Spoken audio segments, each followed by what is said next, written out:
Getting a 3/3 for only 2 mana is a great deal. Even in this era of creature power creep, where 2 mana 2/3s and 2 mana 3/2s have become increasingly common, they still don't give us 2 mana 3/3s very often. So when you get to cast one on turn 2, you really feel like you're pulling something off. In all, there are 55 2 mana 3/3s in Magic, and in this video we'll look at the 10 that have left the biggest impact on competitive Magic. This video is sponsored by Card Kingdom. Use the links in the description to visit their store.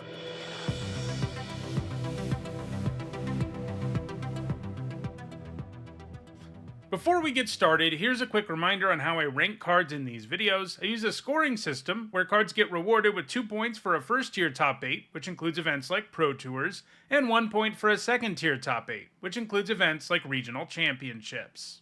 Because this isn't the first time I've looked at 2 mana 3/3s, I did it the first time back in 2021, we're first going to take a look at the 4 cards that were on the 2021 list that didn't make it this time. The first of those cards is Mog Flunkies, which was at number 10 last time. It costs 1 generic and a red, and it can't attack or block alone. So, for the first decade and a half of Magic, if you got a 2 mana 3/3, it came with a downside, and Mog Flunkies definitely has one of those. However, it's a pretty minor downside in the decks that played it. This is because it was played in mono red aggro decks in both standard and extended that were always attacking anyway, and if they were in a spot where they needed to block, they probably lost. In fact, the Flunkies was one of the creatures in some of Magic's earliest decks dubbed Red Deck Wins, and it was fairly important in making that deck viable for the first time. However, it hasn't gained any points since 2013, and it doesn't have any hope of making it back on the list. Next, there's Watchwolf, which is at number 9 last time. It costs a green and a white, and that's it. It's just a vanilla 3/3. So, Mog Flunkies was representative of Magic's earliest 2 mana 3/3s. Watchwolf is representative of the point at which they started to really push 2 mana 3/3s. Sure, costing 2 different colors of mana is something of a downside, but it wasn't a big one, especially at a time where mana was super good thanks to shock lands. The wolf was played in various aggro decks and blocks standard and extended between 2006 and 2007, so it definitely didn't do enough over the last 3 years to remain on the list.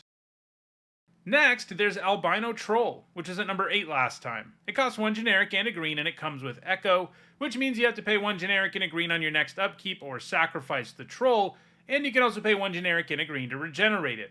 So the troll has a mix of upsides and downsides in that text box. Earlier we saw that Mog Flunkies was a 2 mana 3/3 that helped spawn super powerful mono-colored aggro decks, and Albino Troll did the same thing, helping to spawn competitive Magic's first mono-green aggro decks in both block and standard, but it's been 24 years since the last time it had a top finish.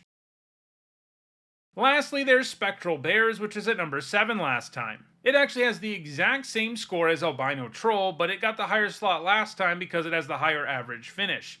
It costs 1 generic and a green, and when it attacks, if the defending player controls no black non-token permanents, Spectral Bears doesn't untap during your next untap step. That might sound like a sideboard card, but Spectral Bears is played in the main deck for all 4 of its Pro Tour top 8s. This is because the Bears have a pretty reasonable fail case, especially for the time. They're an efficient blocker on the ground, and you can still attack with it every other turn, so it gave you pretty good value for the mana you used in the mid-1990s, even if your opponent wasn't playing black. And then when you did run into someone playing black, it just became an amazing card, and black was an incredibly common color for the opponent to play while it was in standard, as Necropotence decks were dominating the field. So, in that metagame, the downside hardly ever came up anyway. However, it's been more than a quarter century since Spectral Bears had a top finish, so it's not surprising it lost its spot on the list. Alright, now that we've looked at the 4 cards that are no longer part of this top 10, let's move into the list proper, starting with the number 10 card, which is Graph Reaver, a newcomer to the list. It didn't even exist in June of 2021 when I did the last one. For 1 generic and a black, it comes with Exploit, which means you can sacrifice a creature when it enters the battlefield, and if you do, you destroy target Planeswalker. It also comes with a downside, because at the beginning of your upkeep it does 1 damage to you. Notably, Exploit allows you to sacrifice the Reaver itself, so if nothing else, it's a pretty cheap Planeswalker removal spell, and if you have something expendable to give up, you also get a pretty beefy body for 2 mana, even if it is one that's going to ping you every upkeep. You can, of course, just drop it on 2 and not exploit it at all if you want to get on the board with an efficient creature. It only saw Fringe play in Standard, where its 1 top 8 came in a mono black aggro deck. However, it's also been played in Historic and Pioneer, and in both cases, those points have come in Sacrifice decks that tended to both have good fodder for the Reaver's exploit and give you some extra value for sacrificing stuff with cards like Mayhem Devil. The Reaver recently rotated out of Standard and hasn't been seeing play in Pioneer of late, so it might be done gaining points. So while it managed to make the list this time, there's a good chance a future 2-mana 3/3 might push it off the list. At number 9, it's Melira the Living Cure, another newcomer to the list that didn't get printed until 2023. She's a strictly better Watch Wolf. She has the exact same mana cost and stat line and then has a text box loaded with upside. First, she nerfs poison, because anytime you would get one or more poison counters, you only get one poison counter, and you can't gain poison for the rest of your turn. You can also exile her and choose another target creature or artifact, and when that creature or artifact is put into a graveyard this turn, you return it to the battlefield under your control. So if she's lived out her usefulness as a 2-drop, you can use her to help save a more powerful creature. She's seen play in Standard in both main decks and sideboards. If she's in the main deck, it's usually in 5-color Legends, a legend-focused deck that has great mana thanks to Plaza of Heroes, and can also get extra value out of legendary creatures by using the Channel Lands. Unfortunately for Melira, much of that deck has rotated out of Standard, and it's unclear if she still has a place in the format in the main deck, but she does see sideboard play because she's useful against poison decks. In Pioneer, she's been played in Amalia Life decks. While the deck's main game plan is to combo off using Amalia and Wild Growth Walker, it's also a toolbox deck that tends to run a singleton Melira. She's useful to grab at instant speed with Court of Calling, which you can do to save one of your combo pieces. She's also got one modern top 8, which came in a Death and Taxes deck, which is basically a disruptive white aggro deck. Melira is likely to keep gaining points in Pioneer, and Modern is a possibility too, so she is likely to move higher on the list in the future, especially because the number 8 card on this list is only ahead of her thanks to tiebreakers, and that card is Wren's Run Vanquisher, which has fallen 2 spots since 2021. For 1 generic and a green, it comes with Death Touch, and as an additional cost to cast it, you have to reveal an elf from your hand or pay 3 generic. Obviously enough, this means this 2-mana 3/3 can really only be played in one type of deck, as you won't consistently be able to pay 2 for it unless you have lots of elves. So unsurprisingly, it's gained all of its points in block and standard elf decks, but it doesn't have any points since 2009, and it's likely to slip off the list in the future. At number 7, it's Keldon Marauders. It's a newcomer to the list, but not because it's a new card that was printed since the 2021 list came out. But it's gained 10 points over the last 4 years, propelling it to a spot here. For 1 generic and a red, it does 1 damage to target player when it enters and leaves the battlefield. It also has Vanishing 2, which means it enters with 2 time counters, and you remove one at the beginning of your upkeep, and when the last one gets removed, you sacrifice it. So this isn't a 2-mana 3/3 that will stick around indefinitely, but it pings when it enters and leaves and gets in for an attack, so it can account for a lot of damage. With all of that in mind, it's not going to surprise anyone that the Marauders were played in block and standard red aggro decks, and those points had come in the long past even back in 2021, but since then, Pauper has been a much more heavily supported format, and in that format where only commons are legal, the Marauders see play in burn decks. It's likely to keep gaining points in Pauper going forward, although the top 6 on this list all have way more than 15 points, so it might be a long while before it catches up. At number 6, it's Sarah Avenger, which has dropped 1 spot since 2021. She comes packing Flying and Vigilance, making her arguably the most efficient 2-mana 3/3 on this entire list, but you can't cast her during your first, second, or third turns in the game.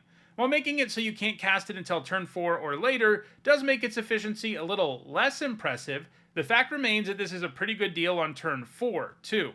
While she saw a bit of play in block aggro decks, the rest of her points have come in decks that can put her into play even before turn 4.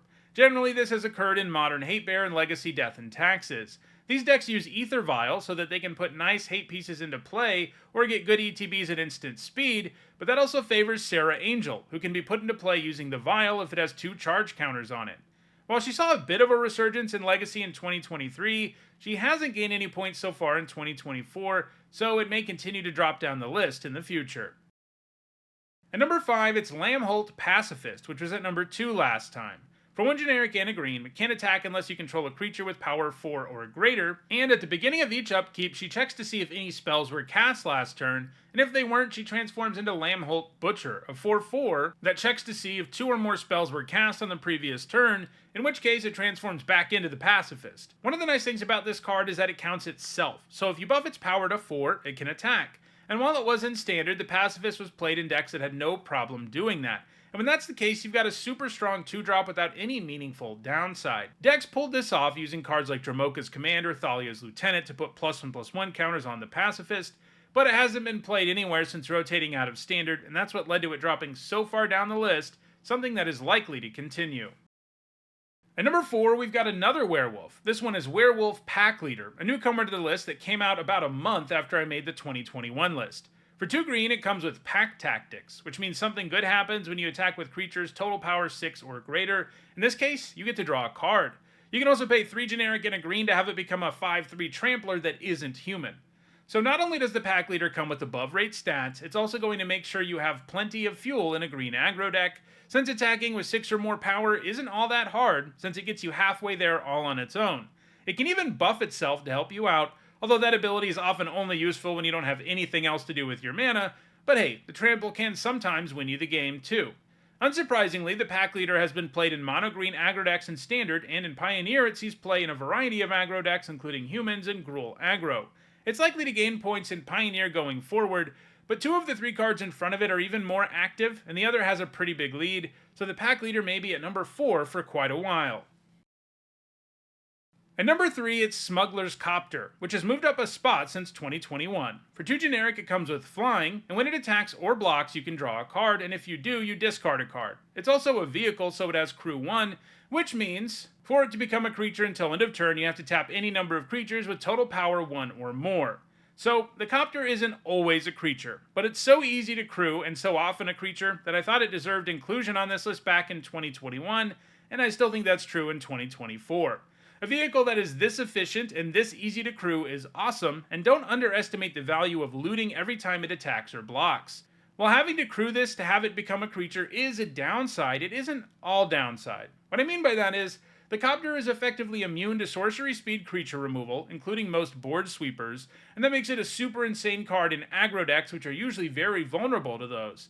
In fact, it was so good in Standard that it had to get banned just a few months after being printed, and later in 2019, it also got banned in Pioneer. For a while, that meant the Copter was largely idle, only occasionally seeing play in Modern, but it actually never managed a first or second tier top 8 in the format.